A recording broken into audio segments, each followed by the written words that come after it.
Hello friends, welcome back to my YouTube channel lady bird education. मुझे उम्मीद है कि आप लोगों को मेरी वीडियोस पसंद आ रही होंगी और हेल्पफुल होंगी। जैसा कि हम सभी जान रहे हैं कि रेलवे एनटीपीसी एग्ज़ाम का चौथा स्टेज स्टार्ट हो गया है, जो कि 15 फरवरी से लेकर के 3 मार्च तक चलेगा।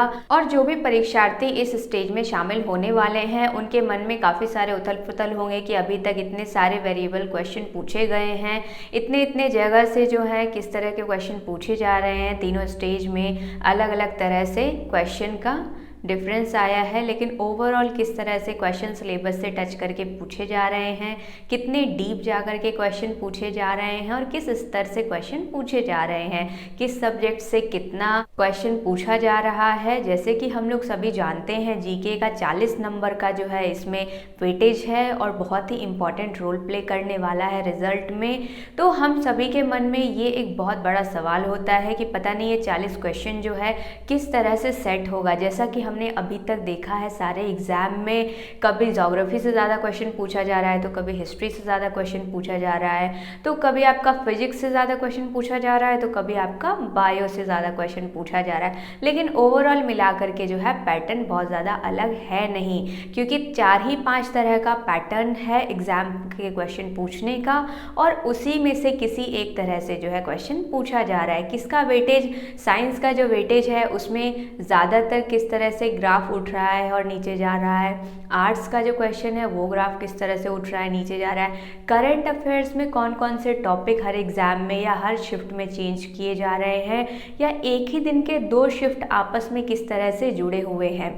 इस तरह की काफ़ी सारी चीज़ें हैं जो कि आज हम अपने एग्ज़ाम एनालिसिस में देखेंगे। दिनांक 11 फरवरी 2021 का जो दोनों शिफ्ट था उस पेपर के बारे में हम एनालिसिस करेंगे और देखेंगे कि किस तरह से दोनों शिफ्ट में क्वेश्चन जो है वो अलग अलग तरीके से पूछा गया है, या फिर कितने ज़्यादा जो है नोन टॉपिक से या हाईलाइटेड टॉपिक से क्वेश्चन पूछा गया है। और पिछले जितने भी शिफ्ट हो चुके हैं, जितने भी एग्ज़ाम हो चुके हैं, 3 शिफ्ट हो चुके हैं, तो उससे किस तरह से रिलेटेड है वो सारा हम आज के एग्जाम एनालिसिस में देखेंगे। मुझे उम्मीद है कि आप लोगों को मेरी ये वीडियो पसंद आएगी। अगर आप लोगों को ज़रा भी हेल्प मिलती है मेरी वीडियो से तो लाइक शेयर सब्सक्राइब ज़रूर करें। कमेंट करके मुझे ज़रूर बताएं कि आपने आज मेरी वीडियो से क्या सीखा। चलिए चलते हैं हम हमारे आज के एनालिसिस में।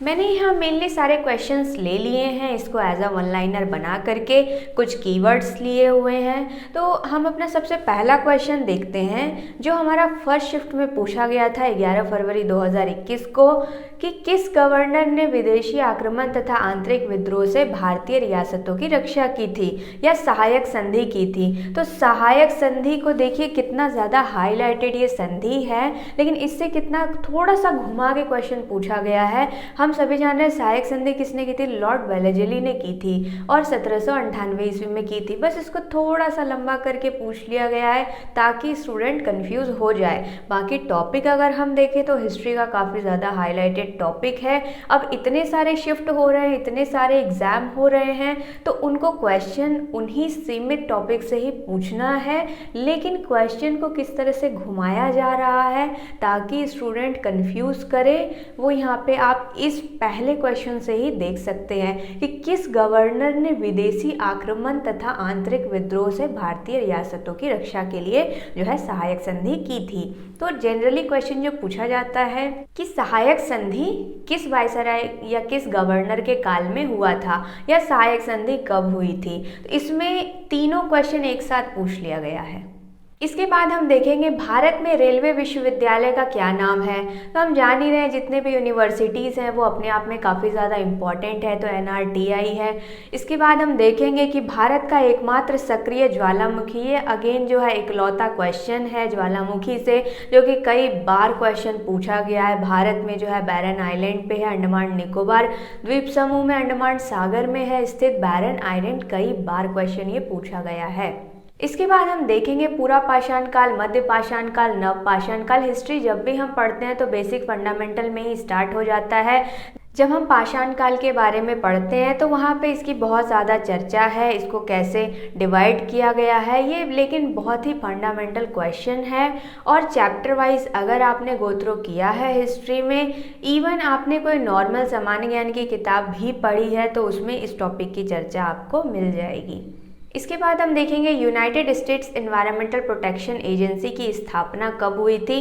तो इसका हेडक्वार्टर है वॉशिंगटन डीसी में और 2 दिसंबर 1970 को। तो यूनाइटेड स्टेट के जितने भी इंस्टीट्यूशन हैं, ऑर्गेनाइजेशन है, वो अपने आप में काफ़ी ज़्यादा इम्पॉर्टेंट है, चाहे जनरल असेंबली हो यूएन का या और भी जितने यूएन इंटरनेशनल लेवल पे जितने भी ऑर्गेनाइजेशन है उसमें कुछ ही हैं, 20-25 होंगे जो कि इतने ज़्यादा इम्पॉर्टेंट हैं और बार बार उससे क्वेश्चन पूछा जा रहा है। क्योंकि ये इन्वायरमेंटल प्रोटेक्शन एजेंसी है, पर्यावरण से कुछ ना कुछ क्वेश्चन हमेशा रहता ही है, घुमा फिरा करके किसी भी तरह से। तो अभी पूछ लिया है आपसे United states environmental protection agency के बारे में। इसके बाद हम देखेंगे एक ही पदार्थ के अणुओं के बीच लगने वाला आकर्षण बल। केमिस्ट्री से क्वेश्चन पूछा गया है कोहेसिव फोर्स के बारे में। कई बार संसंजक बल के बारे में क्वेश्चन पूछा गया है। तो अगेन ये एक बहुत ही ज़्यादा नॉर्मल फर्स्ट लाइनर क्वेश्चन है। इसके बाद हम देख लेते हैं कौन सा अंतर महाद्वीपीय देश है। तो जब भी हम ज्योग्राफी के बारे में ओवरऑल पढ़ते हैं और माइंड मैप बनाते हैं तो हम इजीली जो है एलिमिनेशन मेथड से देख सकते हैं, हमारे माइंड में वो लोकेट हो जाएगा। यहाँ पे हम ऑप्शन से जाएंगे, फिलहाल ऑप्शन में जो है टर्की सही है। इसके बाद हम देखेंगे एशियान समिट। तो एशियान समिट, एशियान अपने आप में काफ़ी ज़्यादा फेमस हाईलाइटेड टॉपिक है। तो अभी 2019 कब हुआ था, तो ये डेट और डे या थीम पूछ ही लिया जाता है। तो ये बैंकॉक में हुआ था। इसके बाद हम नेक्स्ट क्वेश्चन देखेंगे 30 मई 2019 को वित्त मंत्री नियुक्त हुए थे। तो वित्त मंत्री जो है कैबिनेट मिनिस्टर्स अपने आप में एक बहुत ही ज़्यादा करंट अफेयर्स का इंपॉर्टेंट टॉपिक है। किसी भी एग्जाम के पहले करंट अफेयर्स में ये टॉपिक मिनिस्ट्रीज तो हमें पढ़ के जाना ही होता है। बहुत ही ईजी क्वेश्चन पूछा गया। निर्मला सीतारमन हमेशा हाईलाइटेड है टॉपिक में न्यूज़पेपर। तो ये कोई अगेन बहुत ज़्यादा टफ क्वेश्चन है नहीं। इसके बाद हम देखेंगे 2014 में किस सारंगी वादक को पद्मश्री मिला। पद्मश्री पुरस्कार से पूछा गया है। तो पद्मश्री, पद्म विभूषण, पद्म पुरस्कार अपने आप में काफ़ी ज़्यादा बड़े पुरस्कार हैं और जब भी मिलते हैं तो हाईलाइटेड होते हैं। जब भी हम अपना नोट्स बनाते हैं करंट अफेयर्स का तो उसमें उसके बारे में 4-5 लाइन हम नोट करते ही हैं और उसी में ये आ जाता है। इसके बाद हम देखेंगे बंगाल की दीवानी ईस्ट इंडिया कंपनी को कब मिली। तो 1765 में मिली थी, शाह आलम द्वितीय ने दी थी। ये अगेन जो है हिस्ट्री का बहुत ही फेमस टॉपिक है। तो यहाँ से एकदम हाईलाइटेड क्वेश्चन पूछा गया है। इसके बाद हम देखेंगे अंतर्राष्ट्रीय ओलंपिक समिति की पहली भारतीय महिला सदस्य। ओलंपिक अपने आप में इंटरनेशनल लेवल पे इतना बड़ा गेम है, इसकी कमेटी है, उसमें पहली भारतीय महिला अध्यक्ष। जब भी हम पहला कुछ देखते हैं तो इम्पॉर्टेंट हो जाता है यहाँ पे नीता अंबानी जी। इसके बाद हम अपना अगला क्वेश्चन देख लेंगे कालबेलिया किस राज्य का नृत्य है। तो यह राजस्थान का है। कला एवं संस्कृति में जब भी हम पढ़ते हैं मिसलेनियस का बहुत ही अच्छा टॉपिक है ये। डांस, नृत्य, संगीत, ये सारी चीज़ें जो है कल्चरल प्रोग्राम्स वगैरह, मेला हो गया। तो हम जब भी मिसलेनियस में पढ़ते हैं ये सारे कुछ हाईलाइटेड टॉपिक है। इस बार राजस्थान का नृत्य पूछ लिया गया, कई बार उड़ीसा का पूछ लिया जाता है या केरल वगैरह का पूछा जाता है। अभी हमारा पूछा गया राजस्थान का। नेक्स्ट हम देख लेते हैं अंडमान एवं निकोबार द्वीप समूह की जनजाति है। अगेन यह बहुत ही ज़्यादा इम्पॉर्टेंट क्वेश्चन है, कई बार पूछा गया है। जारवा जनजाति वहाँ पाई जाती है। बहुत सारी ऐसी जनजाति है भारत में जो कि संरक्षण प्राप्त जनजाति है। तो इसके बारे में जब हम जनजाति का चैप्टर पढ़ेंगे तो वहाँ पे हम डिटेल में देख लेंगे। तो अभी हमारे जो क्वेश्चन पूछा गया है अंडमान एवं निकोबार द्वीप समूह की जनजाति है, तो जारवा जनजाति है वहाँ पे।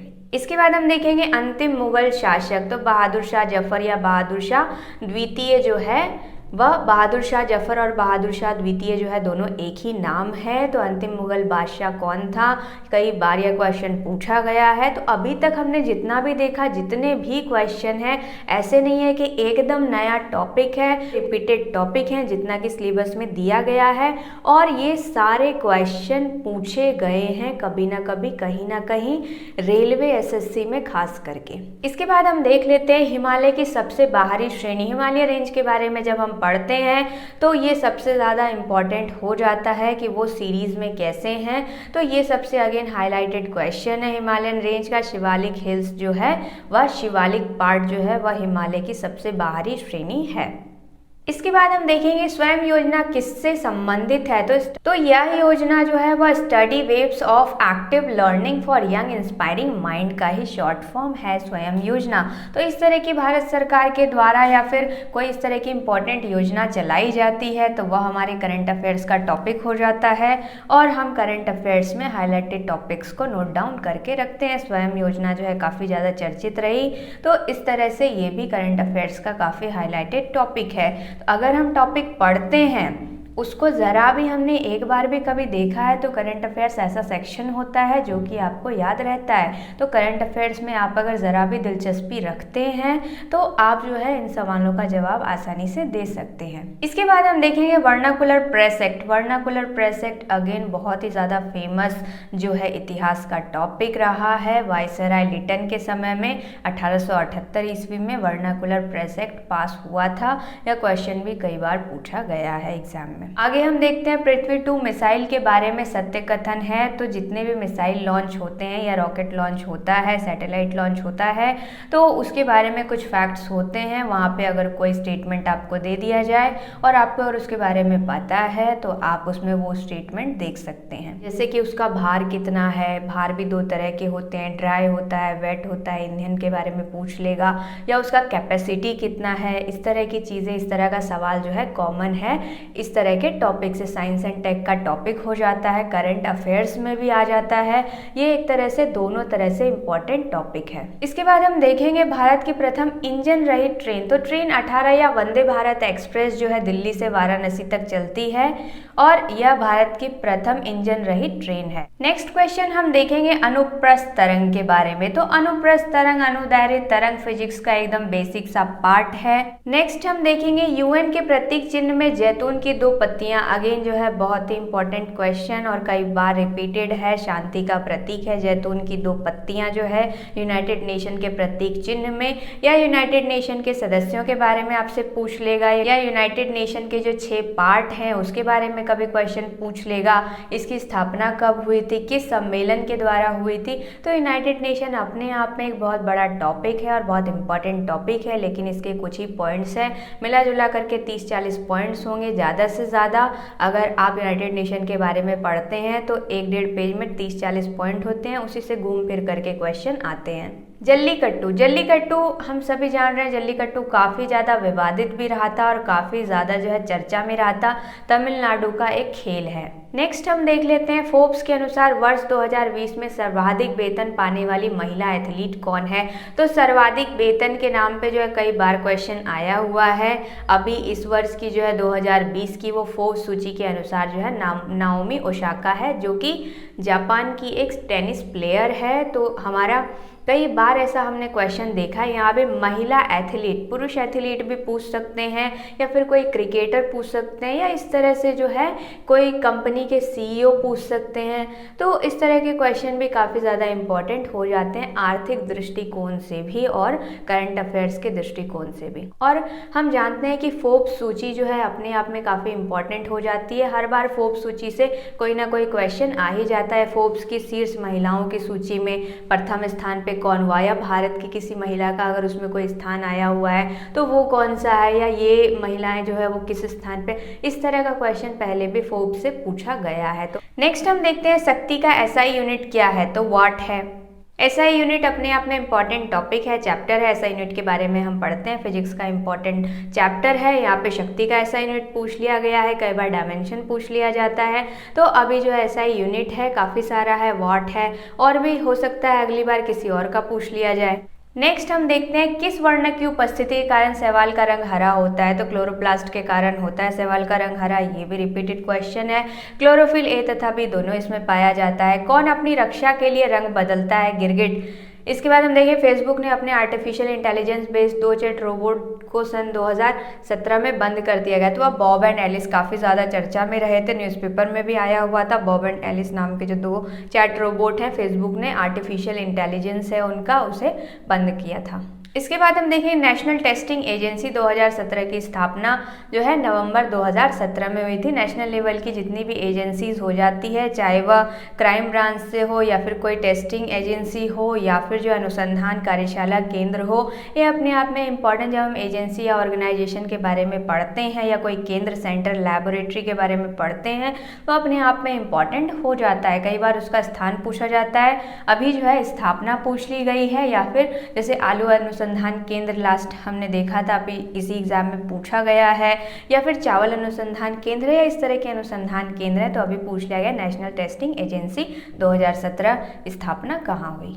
इसके बाद हम देखेंगे भारत के अलावा फील्ड हॉकी किस देश का राष्ट्रीय खेल है। तो राष्ट्रीय खेल जगत से पुरस्कार पूछे ही जाते हैं। राष्ट्रीय खेल अपने आप में बहुत इंपॉर्टेंट हो जाता है। तो फील्ड हॉकी जो है वह और किस देश का राष्ट्रीय खेल है, तो पाकिस्तान का राष्ट्रीय खेल है। हॉकी से ऐसे घुमा फिरा करके क्वेश्चन पूछा जाता है। इसके बाद हम देखते हैं कुमार मंगलम बिरला समिति का उद्देश्य क्या है। तो जो काफी फेमस समिति होती है, किसी आयोग का गठन किया जाता है तो उसके उद्देश्य के बारे में हमें देख लेना चाहिए जब भी हम नोट्स बनाते हैं करंट अफेयर्स वगैरह का। तो नेक्स्ट हम देख लेते हैं राजस्थान में ब्लॉक प्रिंटिंग की 3 सदियों पुरानी परंपरा को जीवित रखने के लिए किस समुदाय का हाथ है। तो बंगरू गांव में चिप्पा समुदाय जो है वह राजस्थान में ब्लॉक प्रिंटिंग के लिए फेमस है। नेक्स्ट हम देख लेते हैं हाथी द्वारा जो ध्वनि उत्पन्न की जाती है वह किस प्रकार की होती है। तो वह अपश्रव्य ध्वनि होती है। ध्वनि कई प्रकार की होती है, फिजिक्स में हम साउंड सेक्शन में पढ़ते हैं। तो यह अपने आप में हाईलाइटेड क्वेश्चन है, वहाँ पे जो है कुछ एग्जाम्पल्स दिए हुए हैं कि अपश्रव्य ध्वनि का जो है उदाहरण है। तो यहाँ पे हमसे हाथी पूछ लिया गया है। आगे हम देख लेते हैं मानव संसाधन विकास मंत्रालय ने निष्ठा नामक प्रोग्राम कहाँ चलाया था। तो आंध्र प्रदेश में। नेक्स्ट हम देख लेते हैं पीली क्रांति किससे संबंधित है। हम देख रहे हैं कई बार पीली क्रांति, हरी क्रांति, धूसर क्रांति, नीली क्रांति, इस तरह की क्रांति जो है पूछ ली जाती है। और हमें क्रांति का चैप्टर जब हम पढ़ते हैं तो इस तरह के कलर वाले बेस्ड क्रांति जो है, किसी बार धूसर पूछेगा, किसी बार पीली, तो हमारा ये इंपॉर्टेंट मिसलिनियस का टॉपिक है।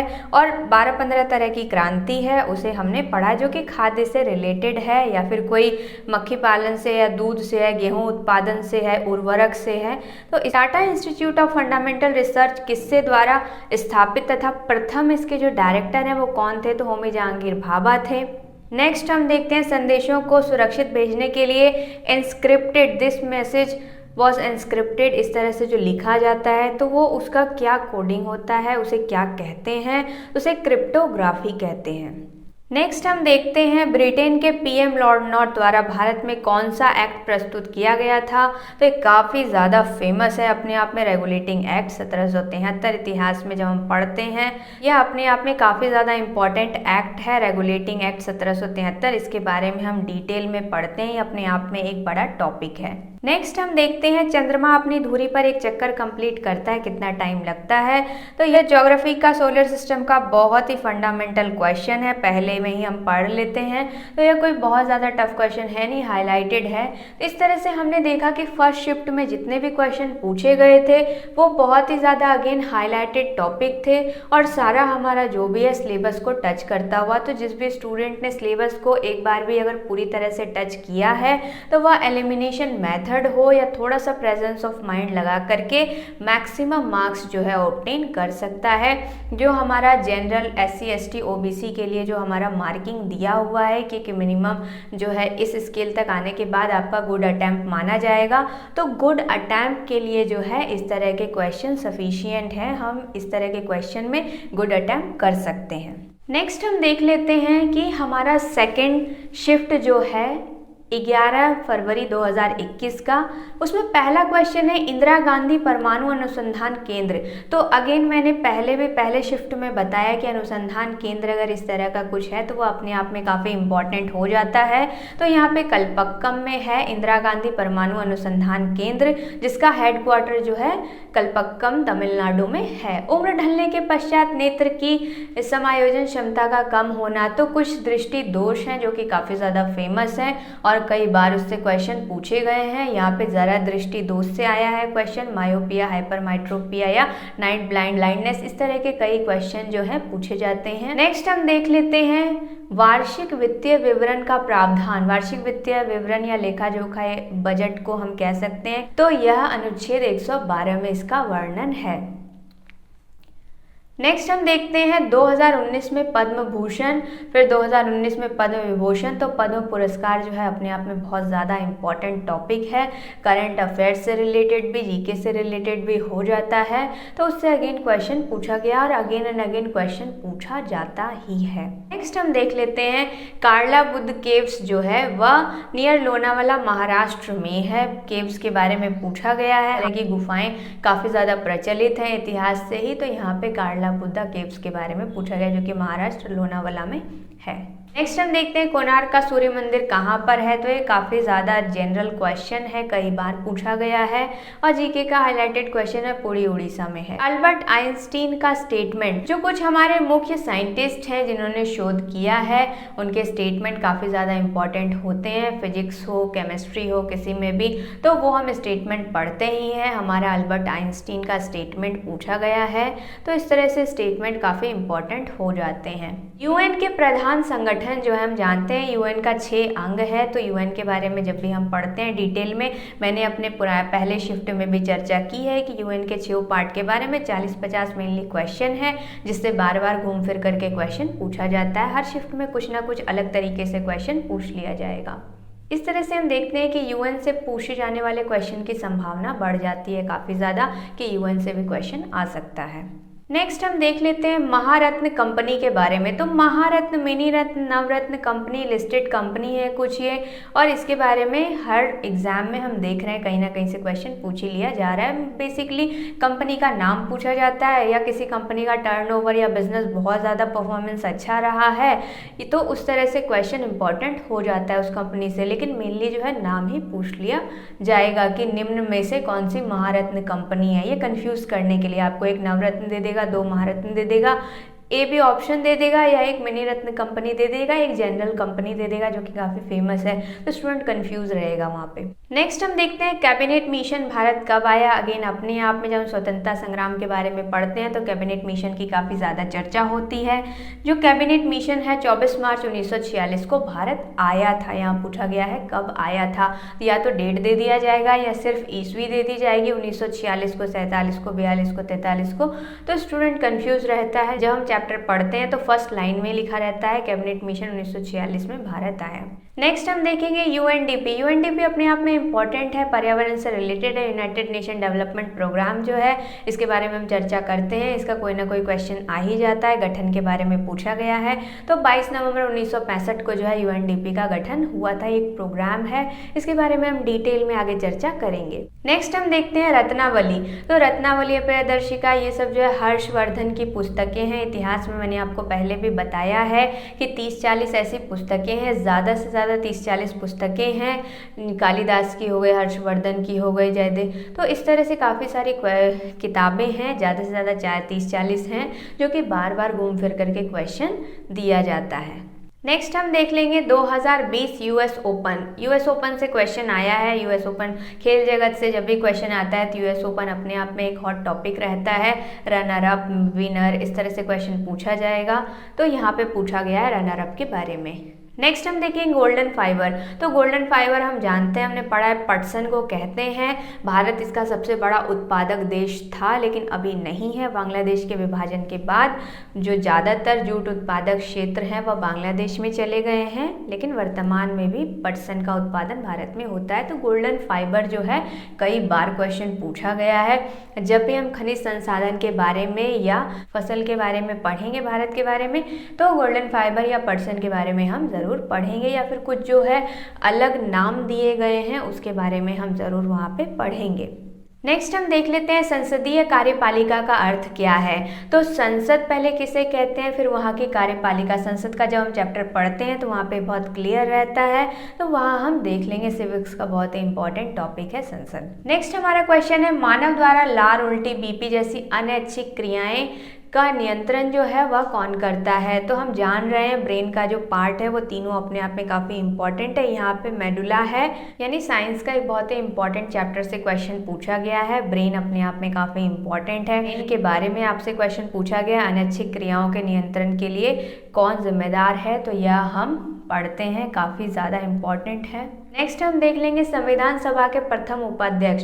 तो संविधान सभा अपने आप में बहुत इंपॉर्टेंट है, सिविक्स का टॉपिक है। संविधान सभा के बारे में जो है काफ़ी सारे फैक्ट्स हैं, इसके सदस्य के बारे में, समिति के बारे में। तो कई बार समिति से क्वेश्चन आ जाता है, कई बार सदस्य के बारे में क्वेश्चन आ जाता है। तो प्रथम उपाध्यक्ष कौन थे? तो एस.सी. मुखर्जी थे। कई बार इनका नाम जो है डिटेल करके दे दिया जाएगा, उसमें कन्फ्यूजन दिया जाता है। तो इस तरह से हम देखते हैं कि संविधान सभा के जितने भी क्वेश्चन बनते हैं वो भी अपने आप में काफ़ी ज़्यादा इंपॉर्टेंट हो जाते हैं। नेक्स्ट हम देखेंगे ब्रिटिश भारत में प्रथम प्रांतीय चुनाव कब हुए थे? तो 1937 में हुए थे। ये क्वेश्चन भी पूछा गया, अगेन रिपीटेड क्वेश्चन है। अंग्रेजों ने भारत में प्रथम बार राजनीतिक सत्ता कब हासिल की थी? तो हम जान रहे हैं 1858-1857 के युद्ध के बाद जो है, या 28 जून 1858 में अंग्रेजों ने भारत में प्रथम बार राजनीतिक सत्ता हासिल की थी, क्योंकि 1857 के विद्रोह के बाद जो है भारतीय राजनीति में काफ़ी ज़्यादा उथल पुथल मचा था और अंग्रेजों ने जो है राजनीतिक सत्ता हासिल की थी। इसके बाद हम देखेंगे प्रोटीन के पाचन में सहायक एंजाइम कौन सा है? तो वह पेप्सिन है। एंजाइम के बारे में अगेन बायो से बहुत ही हॉट ज़्यादा टॉपिक, कभी डिजीज़ पूछेगा, अभी एंजाइम पूछा है, कभी बाइल डक्ट के बारे में पूछता है। तो कुछ ही ऐसे क्वेश्चन हैं जो कि बार बार रिपीटेड हो रहे हैं और पूछे जाते हैं। नेक्स्ट हम देख लेंगे कार्बोहाइड्रेट, प्रोटीन तथा वसा का पाचन पूरा होता है तो शुद्रांत में। इसके बाद हम देखेंगे अपसौर किस महीने में होता है? अपसौर, उपसौर अगेन बहुत ही इंपॉर्टेंट है और बहुत कंफ्यूजिंग टॉपिक है। तो जुलाई के महीने में होता है, यहाँ महीना पूछा गया है, डेट भी आपसे पूछा जाएगा। तो इस तरह से अपसौर उपसौर जो है बहुत ही ज़्यादा इंपॉर्टेंट है। नेक्स्ट हम देखते हैं भारत का मानक समय ग्रीनविच के मानक समय से कितना आगे है? तो 5.5 घंटा आगे है। जब भी हम ग्रीनविच टाइम मेरिडियन वगैरह पढ़ते हैं तो कितने टाइम जोन में विभाजित है, ये सारी चीज़ें हम पढ़ते हैं। ग्रीन मेरिडियन जो है ग्रीनविच, वो कहाँ से पास करता है, भारत में कहाँ से पास करता है, एग्जैक्ट लोकेशन क्या है, इलाहाबाद का नैनी है, कितना आगे है? 5.5 घंटा आगे है। तो कितने राज्यों से गुजरता है? इस तरह के क्वेश्चन काफ़ी ज़्यादा इंपॉर्टेंट हो जाते हैं। टाइम मेरिडियन से क्वेश्चन पूछा गया है। तो यहाँ पे इस बार भी काफ़ी जनरल क्वेश्चन पूछा गया, रिपीटेड है, 5-10 क्वेश्चन ही घुमा फिरा के पूछते हैं इससे। तो ये क्वेश्चन लेकिन कई बार पूछा गया है। कितना आगे है? तो 5.5 घंटा आगे है। नेक्स्ट हम देखेंगे संयुक्त राष्ट्र मानवाधिकार परिषद की स्थापना। मानव विकास इंडेक्स, मानव विकास इंडेक्स अपने आप में काफ़ी ज़्यादा इंपॉर्टेंट इकोनॉमिक्स का टॉपिक है। और इकोनॉमिक्स जब हम बेसिक भी पढ़ते हैं तो उसमें एचडीआई के बारे में पढ़ते हैं। इसका सर्वे रिपोर्ट हर बार जो है जनरेट किया जाता है और इसका थीम क्या था 2019 का? तो इनइक्वालिटी इन ह्यूमन डेवलपमेंट था इसका थीम पूछ लिया जाता है, या एचडीआई पे जो है रैंकिंग पूछ लिया जाएगा, इंडिया का रैंकिंग पूछ लिया जाएगा। इस तरह के क्वेश्चन एचडीआई से काफ़ी ज़्यादा इंपॉर्टेंट हो जाते हैं। नेक्स्ट हम देखेंगे कोबोल किस प्रकार की भाषा है? तो कंप्यूटर का एकदम फंडामेंटल क्वेश्चन है, ये कॉमर्शियल लैंग्वेज है। नेक्स्ट हम देख लेते हैं स्त्री पुरुष समानता के बारे में पुस्तक किसने लिखी थी? तो ताराबाई शिंदे ने।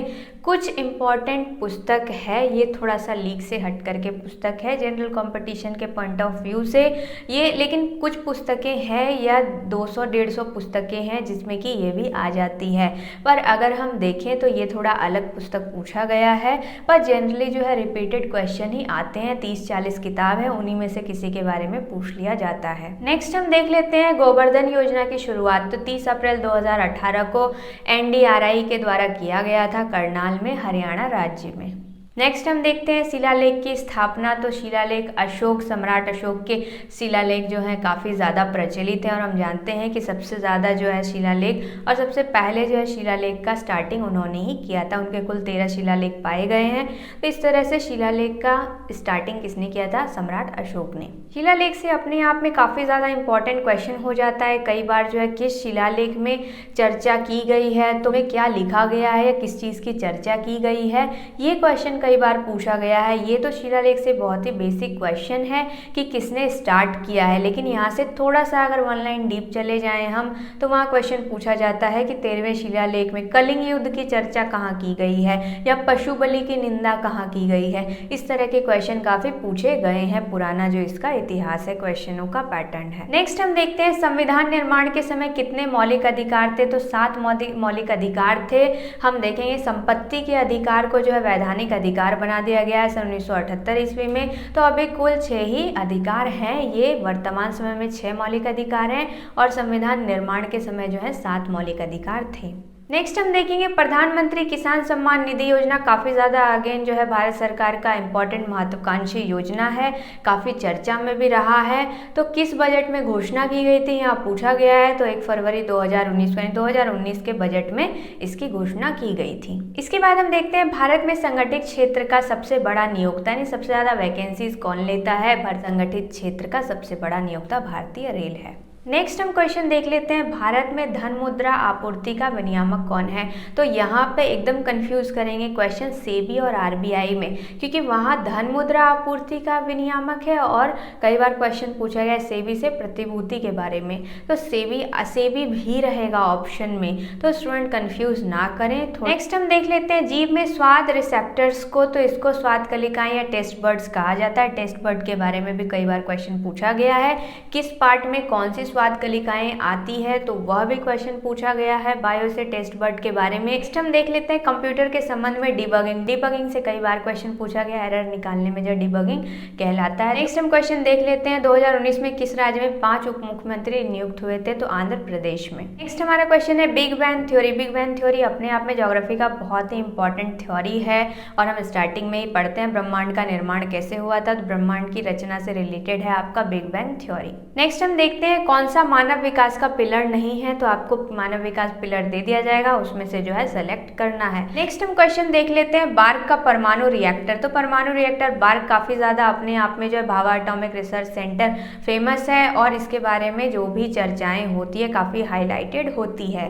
नेक्स्ट हम देख लेते हैं सोनार का क्या कार्य है। तो सोनार और रडार से भी कई बार क्वेश्चन पूछा गया है। फिजिक्स का अगेन एक बहुत ही हाईलाइटेड वर्ड है सोनार और रडार। नेक्स्ट हम देखेंगे सबसे बड़ी इकाई क्या है। तो पेटाबाइट सबसे बड़ी इकाई है, जो दिया हुआ रहेगा ऑप्शन में उसी के अकॉर्डिंग हमें आंसर देना है। इस तरह से हमने आज देखा कि हमारा 11 फरवरी 2021 को दोनों शिफ्ट में किस तरह से क्वेश्चन पूछा गया है। हमने आज देखा कि जितने भी क्वेश्चन थे वो अगेन हाईलाइटेड टॉपिक से ही थे और बस हर शिफ्ट में थोड़ा थोड़ा चेंज करके क्वेश्चन पूछ लिया जा रहा है। एक ही टॉपिक से किसी शिफ्ट में ये क्वेश्चन पूछ लिया जा रहा है, तो किसी शिफ्ट में जो है स्थापना पूछा जा रहा है, तो किसी शिफ्ट में नाम पूछा जा रहा है, लेकिन टॉपिक उसी सेम टॉपिक से जो है घुमा फिरा करके सारे शिफ्ट में क्वेश्चन पूछा जा रहा है। जितने भी स्टूडेंट ने रेलवे द्वारा जारी सिलेबस को एक भी बार अगर ठीक ठाक ढंग से देख लिया होगा तो अच्छा अटेम्प्ट जो है दे सकते हैं।